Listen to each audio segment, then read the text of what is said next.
આપ જોઈ રહ્યા છો સ્પાર્ક ટુડે ન્યૂઝ। સિનોર ખાતે આવેલા જેટકો સબસ્ટેશન બોડેલી ડિવિઝનમાં આસિસ્ટન્ટ ઓપરેટર તરીકે લાંબા સમય સુધી નિષ્ઠાપૂર્વક સેવા આપનાર શ્રી રાજેન્દ્ર કુમાર રણછોડભાઈ ખત્રી કે જેઓ ગુજરાત વિદ્યુત ટેકનિકલ કર્મચારી મંડળના સેક્રેટરી જનરલ છે, તેઓની સેવા નિવૃત્તિ નિમિત્તે આજે ભાવભર્યો વિદાય સમારંભ યોજાયો છે।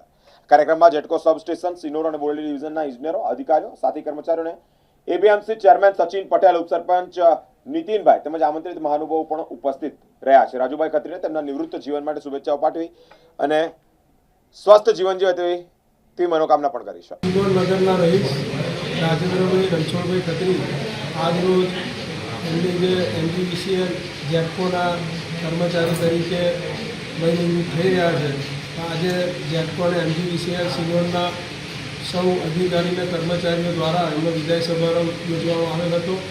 આ પ્રસંગે રાજુભાઈ ખત્રી, એમનો પરિવાર અને એનજીવીસીએલ સિનોરના નાયબ ઇજનેર સિંહ સાહેબ, જેટકો અને એનજીવીસીએલના સર્વે અધિકારી અને કર્મચારીઓ ખાસ ઉપસ્થિત રહ્યા।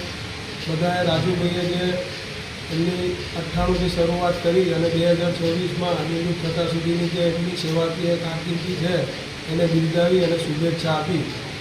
તો હું સિનોર નગર તરફથી રાજુભાઈના આ સેવા નિવૃત્ત થયા પછીની જે એમની સફર છે એ સારી અને સ્વસ્થ એમને દીર્ઘાયુ આપે કુદરત ઉપરવાળાને આપણે પ્રાર્થના કરીએ અને સાથે સાથે જેટકોના સુરેશભાઈ વસાવા પર રિટાયર થઈ રહ્યા છે તેમને પણ હું આગલા જીવનની શુભેચ્છા પાઠવું।